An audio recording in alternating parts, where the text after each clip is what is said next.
Hello friends, आपका स्वागत है हमारे चैनल में। फ्रेंड्स, एक लंबे इंतजार के बाद लगभग 3 महीने के बाद दोस्तों यहाँ पर आपका देख सकते हो ग्रुप डी 2018 के अंतर्गत एक नोटिफिकेशन आई है ECR यानी अब east coast railway RRB Patna की तरफ से। और ये दोस्तों आपका आरआरबी पटना का ऑफिशियल वेबसाइट है, आपके स्क्रीन पर आप देख रहे हो।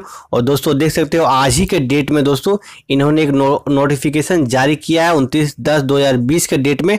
तो दोस्तों यहाँ नोटिफिकेशन में आप देख सकते हैं क्या है, तो important notice regarding second list of appeal against decision of divisional medical board committee against CEN 2/2018 for the post of level 1। यानी दोस्तों आपका जो बहुत सारे कैंडिडेट, वैसे कैंडिडेट जो मेडिकल में रिजेक्ट हुए किसी कारणवश या फिर उनको वो मेडिकल स्टैंडर्ड नहीं मिला जिसके अंतर्गत पोस्ट एलोकेट किए गए थे, तो दोस्तों उन सभी कैंडिडेट्स को एक बार रेलवे मौका दे रही है कि आप लोग एक बार फिर जो आपको मेडिकल स्टैंडर्ड मिला है, जो फाइनल डिसीजन रेलवे की तरफ से मिला है, तो दोस्तों आप उस डिसीजन के खिलाफ आप उसके अगेंस्ट में अपील कर सकते हो। इसके लिए दोस्तों हम इस नोटिफिकेशन में जाते हैं, इस नोटिफिकेशन को विस्तृत रूप से पढ़ लेते हैं और क्या क्या स्टेप्स हमें फॉलो करने पड़ेंगे ताकि हम फिर से अप्लाई कर सके और भर्ती प्रक्रिया में आगे बढ़ सके। तो चलिए फ्रेंड्स इस नोटिफिकेशन को डाउनलोड करके देख लेते हैं विस्तृत रूप से। फ्रेंड्स ये रहा वो ऑफिशियल नोटिफिकेशन आपके स्क्रीन पर east central railway RRC Patna की तरफ से। और दोस्तों यहाँ देखिए सब्जेक्ट में लिखा हुआ clearly, appeal against the decision of divisional medical board committee against CEN 2/2018 for the post of level 1। यानी दोस्तों आप DMB डिविजनल मेडिकल बोर्ड के द्वारा जो डिसीजन आपको मिला, जो आपको पोस्ट एलोकेट नहीं किया गया और आपको बाहर निकाल गया, तो दोस्तों आप उसके खिलाफ यानी उसके अगेंस्ट में आप फिर से एक बार मेडिकल चेकअप के लिए आप फिर से अपील कर सकते हो। तो दोस्तों उसके लिए क्या करना पड़ेगा, उसके लिए हम डिटेल में आपको बता देते हैं यहाँ पर। तो दोस्तों यहाँ देखिए क्या लिखा हुआ है, after document and candidate verification for the post of level 1 as per 7 CPC under CEN 2/2018 conducted in different date at RRC ECR Patna, candidates were sent for medical examination to divisional railway hospital Danapur, DDO Dhanbad, Sonpur and Samastipur. So friends आप लोगों को already पता हुआ कि ये सारे railway के जो हॉस्पिटल यहाँ पर आपको मेडिकल एग्जामिनेशन के लिए भेजा गया था। और उसके बाद आगे देखिए क्या लिखा हुआ था, in medical examination some candidate have been found unfit in all categories. Some candidate have been found unfit in all medical categories, that is A2 to C1, and some have been found fit in B2 to C2 but unfit in A2 to B1। तो दोस्तों यहाँ बताया जा रहा है कि A2 से लेकर C1 कैटेगरी में बहुत सारे कैंडिडेट अनफिट पाए गए, हालांकि वो B2 से लेकर C2 के बीच में फिट पाए गए। और उसके बाद A2 से लेकर B1 के बीच में यहाँ पर भी आप अनफिट पाए गए। उसके बाद आगे देखिए क्या लिखा हुआ, तो beside that due to non availability of vacancies in medical category B2 and C1 and not advertise in C2 medical category post. तो फ्रेंड्स यहाँ पर बताया जा रहा है कि आपका जो मेडिकल कैटेगरी जिसमें आपने पास किया यानी आपका B2 एंड C1, तो ये सारी कैटेगरी में कोई पोस्ट वहाँ पर अलोकेट नहीं किए गए। और उसके बाद आगे देखिए, such candidate would not be consider for empanelment. तो वैसे कैंडिडेट को इम्पैलेंट लिस्ट में जगह नहीं दिया गया है। These candidate were given an chance to appear before divisional medical board DMB। The decision of the DMB will be final and binding on the candidate. तो वैसे कैंडिडेट को एक बार फिर रेलवे मौका दे रहा है कि आप लोग इसके अंतर्गत आप डिविजनल मेडिकल बोर्ड के जो डिसीजन है उसके अगेंस्ट में आप फिर से एक बार अपील कर सकते हो। The decision of DMB will be final. और उसके बाद जो आपका DMB का जो फाइनल डिसीजन होगा, अगर आपको पोस्ट एलोकेट किया गया तो आपको आगे की प्रक्रिया में आपका नाम आएगा। और उसके बाद अगर आपको पोस्ट एलोकेट नहीं किया गया यानी आपको मेडिकल स्टैंडर्ड ऊपर नहीं गया, तो आपको वहीं पर रिजेक्ट कर दिया जाएगा और उसके बाद आगे की कोई कार्रवाई आपके साथ नहीं की जाएगी। और यहाँ देखिए दोस्तों इसी तरह लिखा हुआ है, the decision of DMB will be final and binding for the candidate. Candidate को ये मानना ही पड़ेगा। Further Candidate who fail to appear before DMB on scheduled date will be decided for provisionally impelled as per fitness in their initial medical report.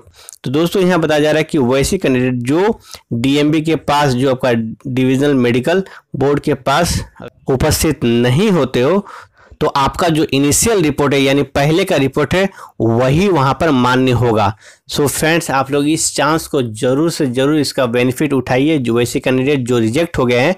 और आगे दोस्तों हम candidate का list भी आपको दिखाएंगे, तो वीडियो में बने रहिएगा। अब आगे देखते हैं दोस्तों क्या लिखा हुआ है। तो however if candidate who appear before DMB and want to appeal against the decision of DMB may submit the same to principal Chief Medical Director ECR Hajipur through the chairman railway recruitment cell east central railway Patna till 6 PM of 4 December 2020। तो दोस्तों आपको क्या करना है, आप री appeal कर सकते हो। मैंने आपको ये एड्रेस बता दिया है, तो यहाँ पर आप री अपील कर सकते हो। और उसके लिए दोस्तों जो आपको टाइम दिया गया है वो शाम 6 बजे तक 4 दिसंबर 2020 तक। याद रखिएगा फ्रेंड्स, 4 दिसंबर 2020 तक इसके पहले आपको अप्लाई कर देना है। और देखिए दोस्तों यहाँ क्या लिखा हुआ है। तो after appeal no further chance will be given for the medical examination such and appeal shall be internet only if. और दोस्तों यहाँ बताया जा रहा है कि इसके बाद आपके कोई कंसिडरेशन नहीं होगा। और दोस्तों यहाँ बताया जा रहा है, कुछ ऐसे पॉइंट दिए गए हैं जहां पर आपको बताया जा रहा है कि आपका जो मेडिकल अपील आप जो फिर से करोगे अपील, तो किन किन कंडीशन में आपका अपील किया जाएगा, तो उसके लिए क्या क्या दस्तावेज आपको ले जाना होगा वहां पर।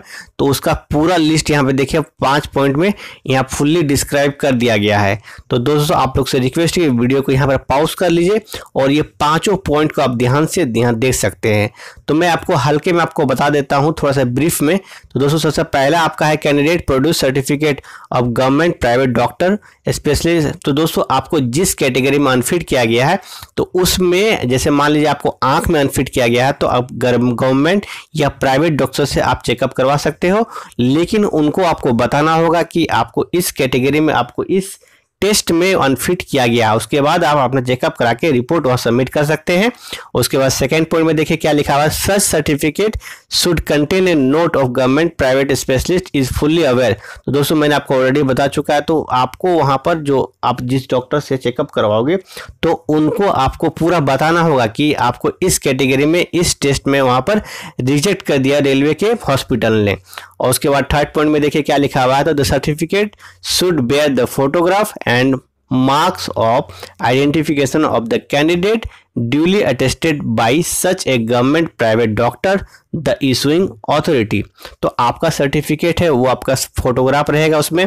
और उसके बाद मार्क ऑफ आइडेंटिफिकेशन, मतलब आपको वहां पर अपना पहचान चिन्ह भी वहां देना होगा कि जैसे आपका कट मार्क रहता है या फिर मोल कहीं रहेगा, तो वो। और उसके बाद अटेस्टेड रहेगा वो आपका गवर्नमेंट या प्राइवेट डॉक्टर से या कोई इशूइंग अथॉरिटी से अटेस्टेड रहेगा। नंबर 4 पॉइंट में देखिए क्या लिखा हुआ है। Such an issuing authority shall also clearly mention it's MCI state registration number. तो वैसे डॉक्टर को आपका एमसीआई या स्टेट रजिस्ट्रेशन नंबर भी वहां पर मेंशन करना होगा। ये डॉक्टर को मिलता है जब वो एमबीबीएस पास करते हैं और मेडिकल काउंसिल ऑफ इंडिया उनको रजिस्ट्रेशन नंबर प्रदान करती है। तो वो सारा कुछ वहां पर आपके सर्टिफिकेट में मेंशन होना चाहिए। और उसके बाद नंबर 5 में charges will however be payable by the candidate and toward the end this and a candidate shall be required to pay 1000 रुपये। तो दोस्तों यहाँ पर आपको डीडी आपको बनवाना होगा 1000 रुपये का, और ये आपका payable in favour of PFA / east central railway Hajipur. तो डीडी बनाइएगा दोस्तों, इस नाम से आपको डीडी वहां बनाना होगा। और उसके बाद आगे देखिए क्या लिखा हुआ है। तो where PCMD is of the opinion that there should be reexamination of case of appeal, he may nominate a medical board to re-examine the candidate. The recommendation of medical board duly approved by PCMD will be communicated to the candidate through RRC ECR Patna. तो दोस्तों आपका PCMD ये आपका सारा medical जो examination है, re examination है, वो आपका सारा कंडक्ट कराएगा ECR पटना की तरफ से। और लास्ट पॉइंट में देखिए क्या लिखा हुआ था। In case the decision changes from unfit to fit, that is A2 to B1 or upgraded in A2 to B1 from B2 to C2 the DD submitted will be return to the candidate. In other cases this DD will be credited to the railway revenue. तो दोस्तों यहाँ बताया जा रहा है कि अगर आपका मेडिकल एग्जामिनेशन होता है फिर से और उसके बाद आपका जो स्टैंडर्ड है मेडिकल स्टैंडर्ड उसका अपग्रेडेशन हो जाता है, यानी आप A2 से B1 आ जाते हो या फिर आपका B2 से C2 हो जाता है, आप जो पे करोगे DD उसका आपको DD वापस हो जाएगा, यानी आपका 1000 रुपया वापस हो जाएगा। अगर आपका अपग्रेडेशन नहीं होता है तो ये रेलवे के रेवेन्यू में चला जाएगा 1000 रुपया आपका। और देखिए लास्ट में क्या लिखा हुआ है, तो registration number, name and fitness declared in IME DMB are given in annexure B। तो दोस्तों अब आगे देख लेते हैं तो कौन से आपको फॉर्म भरना है। तो यहाँ देख सकते हैं ये आपका परफॉर्मर नंबर वो A है, तो यहाँ आपको फ़ोटो चिपकाना है और उसके बाद सारा डिटेल आपको पर्सनल डिटेल वगैरह सारा कुछ यहाँ पर आपको फिलअप करना है और उसके बाद आपको साइन और मोहर जो डॉक्टर का मैंने आपको बताया था। और यहाँ देख सकते हैं दोस्तों ये आपका कैंडिडेट का लिस्ट है, तो यहाँ आपका serial number, registration number, CBT roll number, candidate का नाम और डिक्लेयर्ड मेडिकल फिटनेस इन IME, यानी आपको किस कैटेगरी में अनफिट किया गया तो वो सारा कुछ यहाँ पर आप देख सकते हो आसानी से। ठीक है, अब वीडियो को पॉज कर सकते हैं और उसको देख सकते हैं आसानी से, या फिर दोस्तों आप इसी वीडियो में जाइए डिस्क्रिप्शन में आपको लिंक मिल जाएगा, लिंक पर क्लिक करके आप इस एडवर्टाइजमेंट को अच्छे से देख सकते हो। और दोस्तों यहाँ देखिए टोटल आपका 30 कैंडिडेट है, तो 30 कैंडिडेट है। इन सभी का फिर से एक मौका दिया है रेलवे कि आप लोग भर्ती प्रक्रिया में आगे बढ़े और रेलवे ग्रुप डी की नौकरी पा जाओ। अब लास्ट में देखिए दोस्तों क्या लिखा हुआ है, candidate who did not appear in DMC are not eligible for appeal.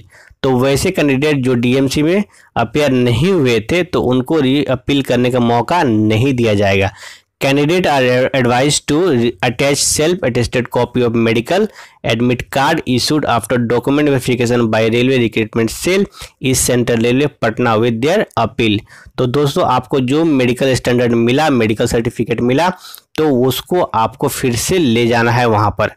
ठीक है, और उसके बाद लास्ट पॉइंट में देखिए दोस्तों क्या लिखा हुआ है, तो no further chance for medical examination will be given after appeal. तो दोस्तों इस अपील के बाद आपको फिर से एक मौका नहीं दिया जाएगा, तो ये आपके लिए फाइनल है और ये बहुत ही महत्वपूर्ण है। तो दोस्तों आप लोग सबसे रिक्वेस्ट है कि प्लीज़ इसको ज़्यादा से ज़्यादा अपने दोस्तों में शेयर कर दें ताकि इसका बेनिफिट वो ले सके और ग्रुप डी 2018 की भर्ती में सम्मिलित होकर नौकरी ले सके। तो दोस्तों आज की वीडियो में इतना ही। अगली वीडियो के लिए आप हमारे चैनल को सब्सक्राइब कर लीजिए, रेलवे भर्ती के पल पल के अपडेट्स आपको यहाँ पर मिलती रहेगी।